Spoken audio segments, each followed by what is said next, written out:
Egunon, Waterworld, la película dirigida por Kevin Reynolds, producida por Kevin Costner, John Davis, Charles Gordon y Lawrence Gordon, con guión de Peter Rader y David Zoggy.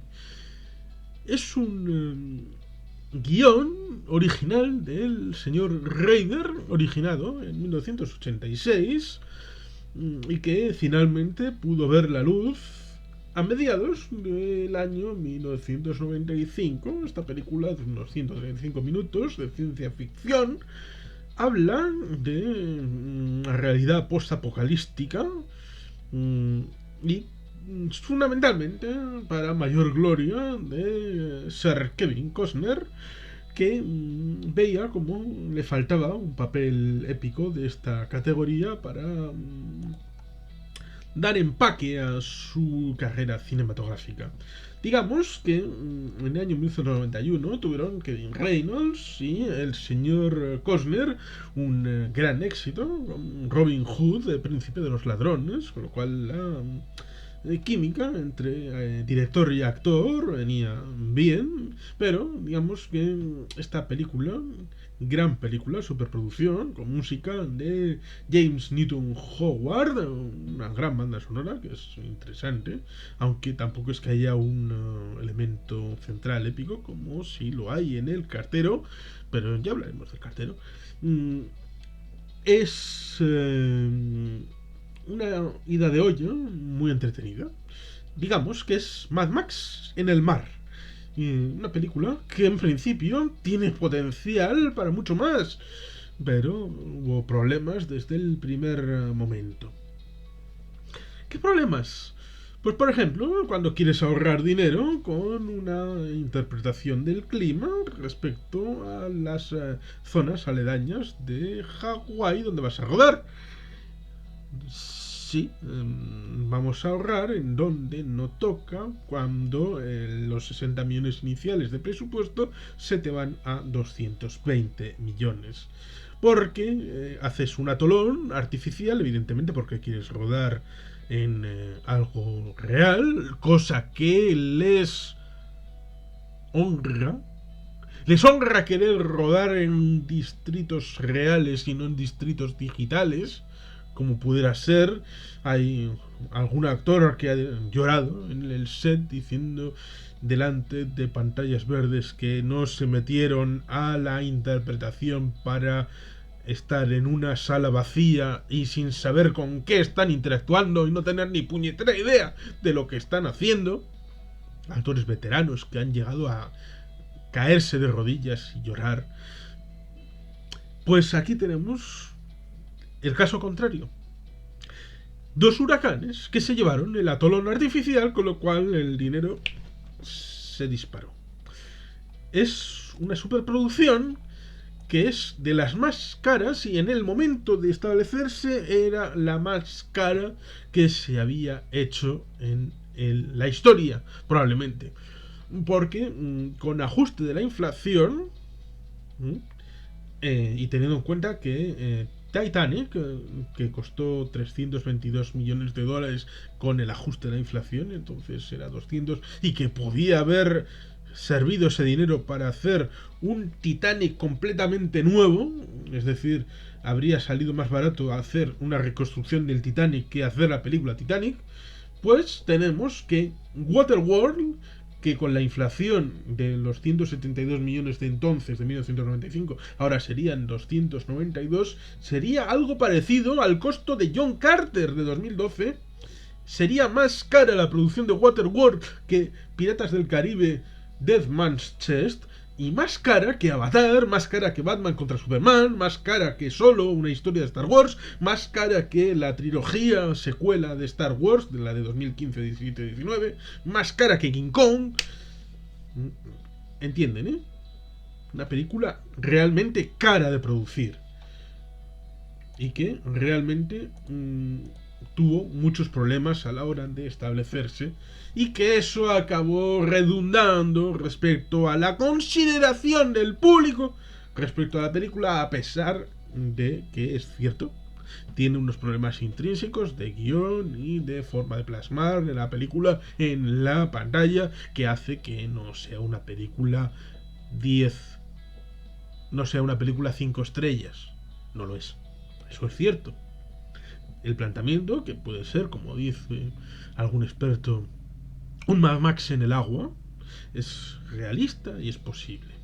Tenemos todas esas circunstancias respecto al inicio, que es fantasioso, no, lo siguiente, respecto a que el mundo se ha colapsado de alguna manera, en la forma en la que los seres humanos interaccionamos con la naturaleza, y que los casquetes polares se han derretido, y que eso ha significado el inundamiento de todo.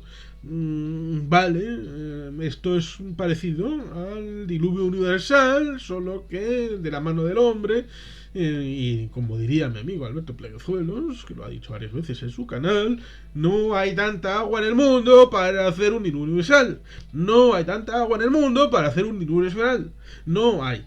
Y por lo tanto es absolutamente impensable que aún con el desmembramiento de los casquetes polares se pudiera establecer una realidad como esta, aunque sí se pueden hacer muchos daños en tanto cuanto muchas de las ciudades que están en el mundo y mucho pobladas y muy pobladas son costeras, y por lo tanto podemos establecer una realidad hipotética, porque esto es fantasía, no es un documental, en el que pongamos que muchas partes del mundo han sido inundadas y la Tierra se ha reducido a una parte mínima, con lo cual, al estar muy...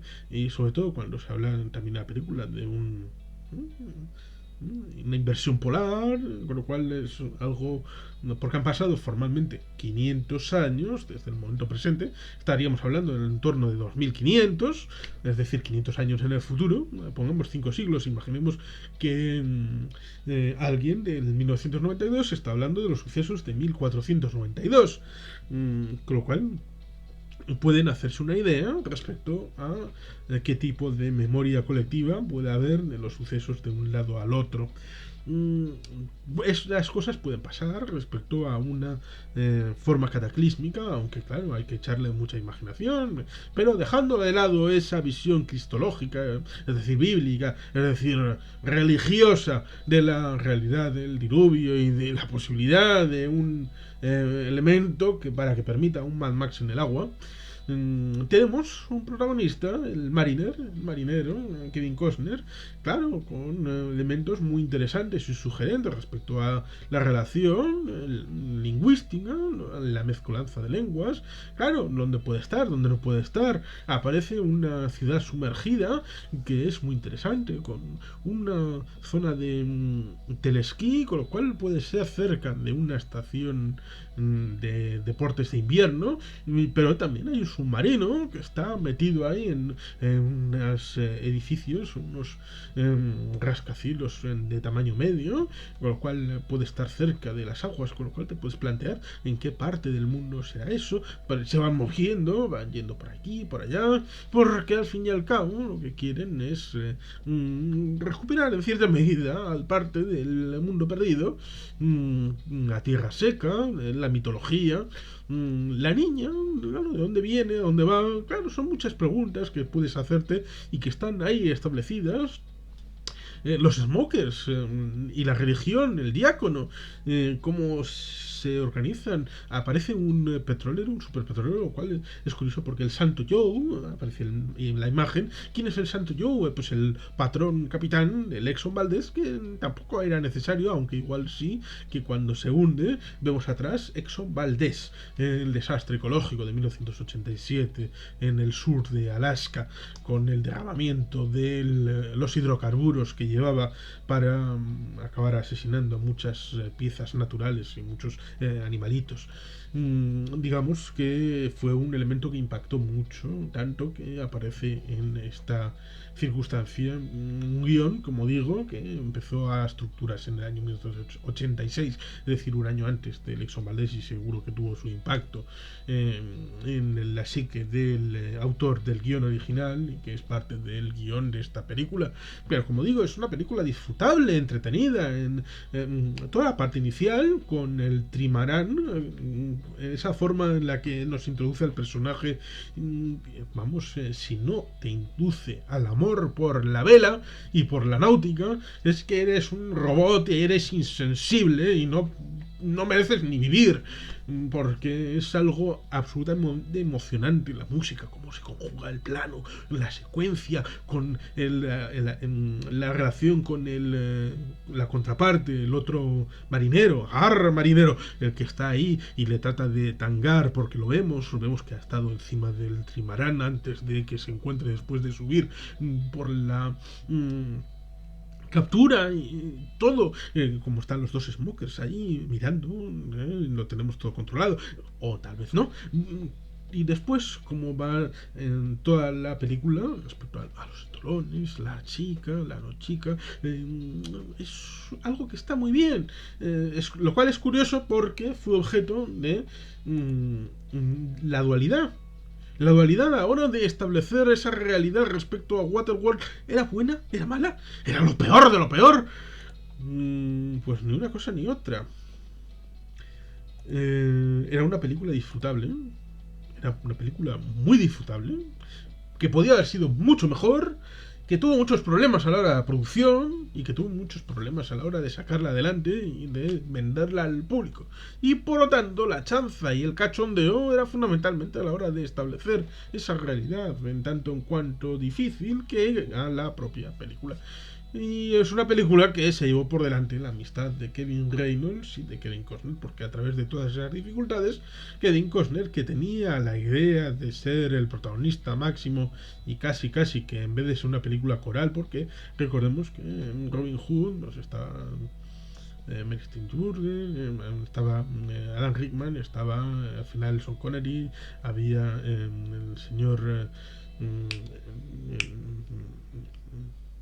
Morgan Freeman, es decir, era un reparto coral de actores que no era solamente Robin Hood, no era solamente el señor Kevin Costner, era una película, con lo cual aquí tratan de rebajar el nivel con Jan Tripplehorn, con Tina Majorino, Michael Yetter. Es curioso, también está Giacomo Giacomo, está Jack Black como uno de los Smokers, en uno de sus primeros papeles ahí, haciendo sus pinitos en películas más o menos conocidas a principios de los años 90.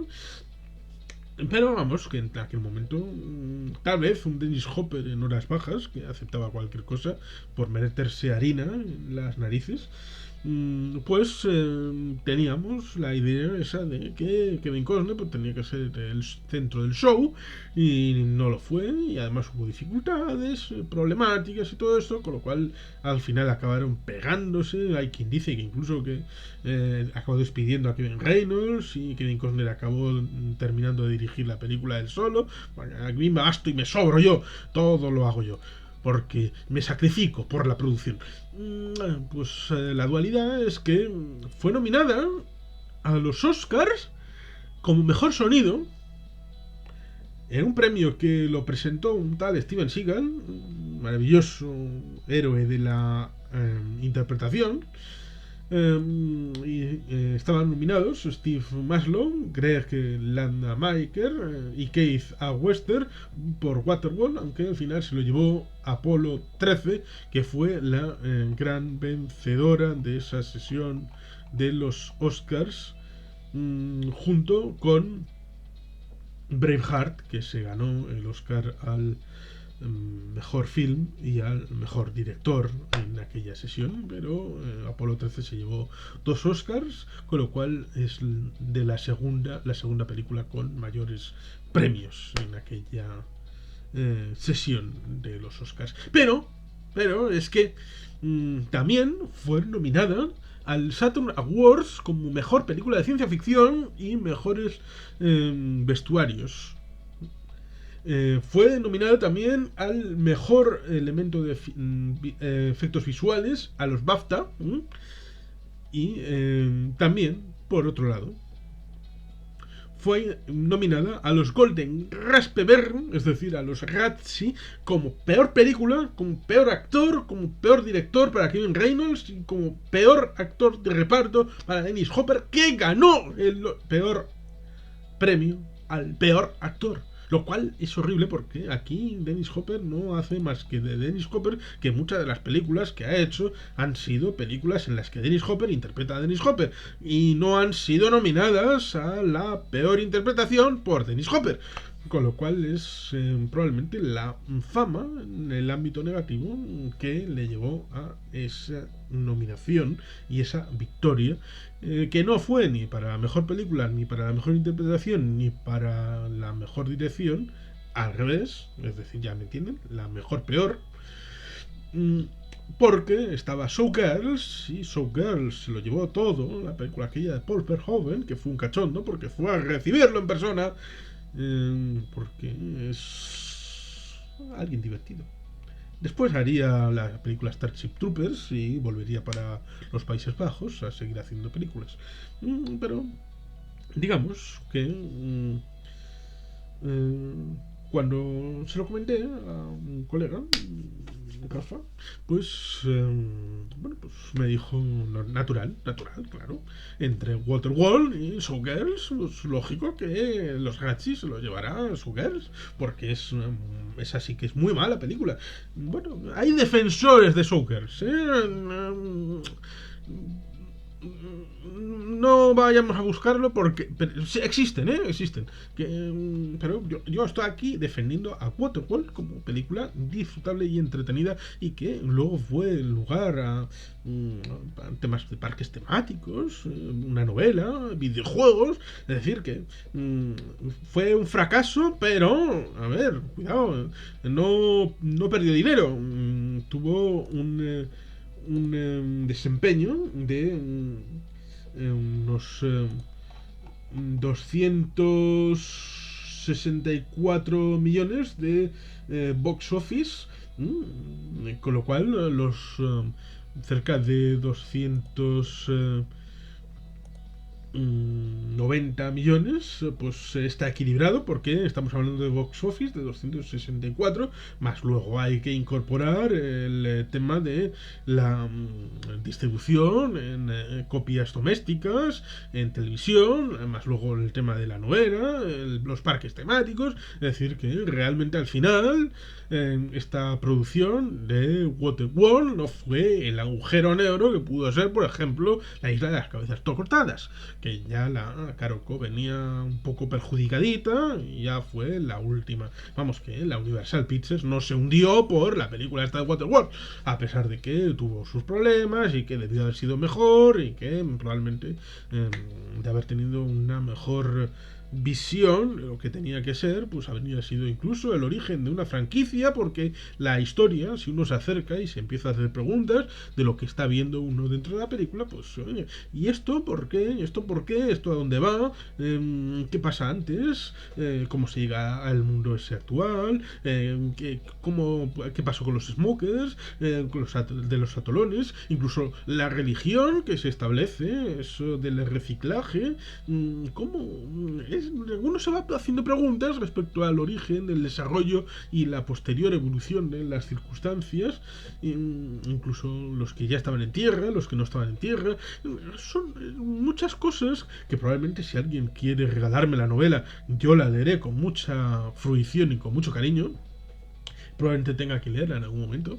Es Waterworld una película disfrutable, entretenida, que puede dar para pasar el rato muy alegremente y que al fin y al cabo Kevin Costner siempre es bien.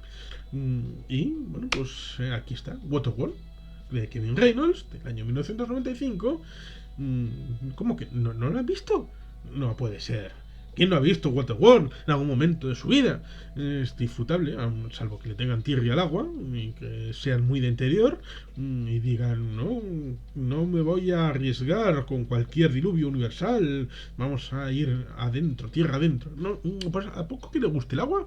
Waterworld es una película muy interesante, entretenida, divertida, cachonda, con unas interpretaciones realmente razonables. No son lo mejor de lo mejor, no es Cary Grant, no es Kathy Hepburn, es Qué bello es vivir, ni tampoco Historias de Filadelfia, pero es Waterworld, es una película disfrutable y entretenida. Véanla, acérquense, no tengan miedo. No hay tiburones. Bueno, igual sí hay alguno. Pero no molestan. Y tampoco es Arnado. Acérquense. Háganme caso. Waterworld, una película disfrutable. ¿Podría haber sido 1000 veces mejor? Sí, lo reconocemos todos. Pero este Mad Max en el agua cumple. Cumple para pasar la tarde. Y sin más, es que ricasco, agurorat, Betty Helpen.